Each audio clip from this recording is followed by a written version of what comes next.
দর্শক শ্রোতা ভাই এবং বোনেরা, আশা করি আপনারা সবাই সহি সালামতে আছেন। মধ্যপ্রাচ্যে ইরানের অবস্থা এবং আমেরিকা ইসরায়েলের অবস্থা নিয়ে সামান্য একটু বিশ্লেষণ আপনাদের সামনে পেশ করি। আমেরিকা বিশ্বের সবচাইতে সামরিক শক্তিধর দেশ, অর্থনৈতিক দিক থেকেও তারা শক্তিশালী। যদিও প্রায় $40 ট্রিলিয়ন ঋণ তাদের মাথার উপরে ঝুলছে। এই $40 ট্রিলিয়ন ঋণ পরিশোধ করা আমেরিকার জন্য কোনো কঠিন ব্যাপার নয়, যেখানে তার বন্ধু দেশ সবগুলোই ধনী এবং টাকাওয়ালা, পেট্রো ডলারওয়ালা। এক সফরেই তো নির্বাচনের পরে এক সফরেই তো সে $5-6 ট্রিলিয়ন নিয়ে গেছে মধ্যপ্রাচ্যের 2-3 বলদ দেশের কাছ থেকে। কাজেই আর কয়েকটা সফর বিভিন্ন দেশে দিলেই সে তার ঋণের সমস্ত ভার পরিশোধ করে ফেলতে সক্ষম হবে। কিন্তু এই যুদ্ধে সে ইরানের কাছে একেবারে কাদায় পড়ে গেছে। তার কতগুলো লক্ষণ আমি আপনাদের সামনে তুলে ধরছি। যুদ্ধে যে সে পরাজিত হয়েছে, ইরানের কাছে লজ্জাজনক হার স্বীকার করতে বাধ্য হচ্ছে, যদিও সে স্বীকার করে নাই। তার কয়েকটি লক্ষণ আপনাদেরকে আমি বলি।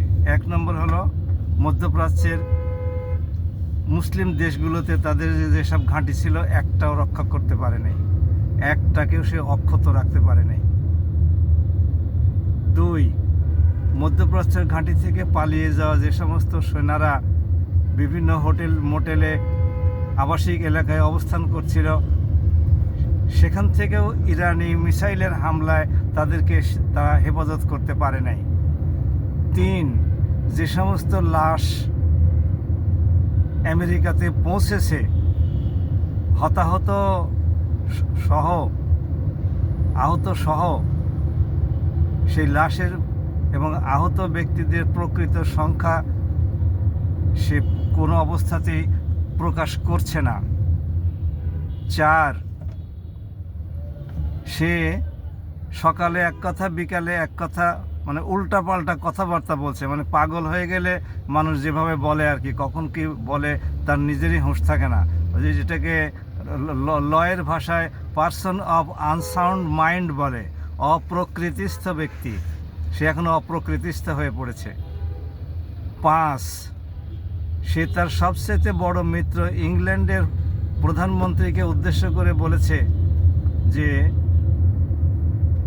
ইংল্যান্ডের কাছে এখন যে সমস্ত যুদ্ধাস্ত্র আছে সবগুলো সব পুরনো ভাঙড়ি, নৌবাহিনী যেগুলো আছে সেগুলো সব পুরনো আমলের, এগুলো অকেজো, কোনো কাজ করে না। 6,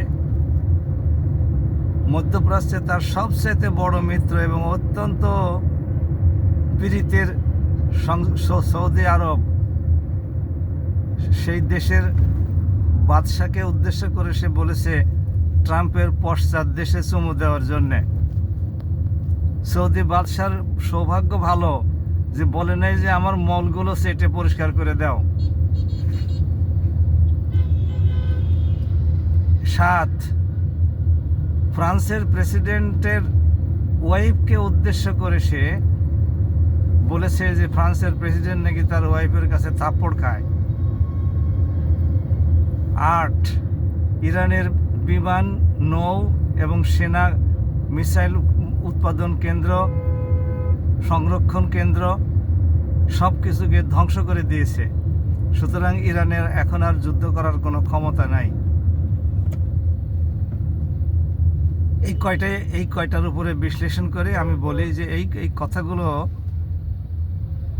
আপনি চিন্তা করে দেখুন, বিশ্লেষণ করে দেখুন, তাতে মনে হবে আপনার কাছে, আমার কাছে, সবার কাছেই যে সে ইরানের কাছে বেইজ্জতি হয়েছে।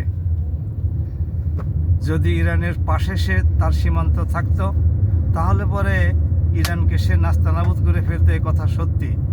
কিন্তু 9000 মাইল দূরে অবস্থান করে ইরানের কাছে এসে সে এভাবে মার খাবে সে নিজেও কোনো সময় এটা ভাবে নাই।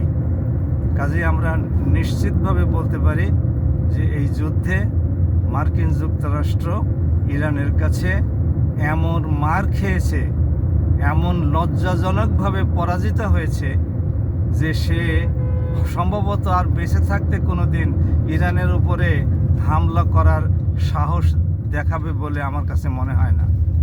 সবাই ভালো থাকুন। আসসালামু আলাইকুম।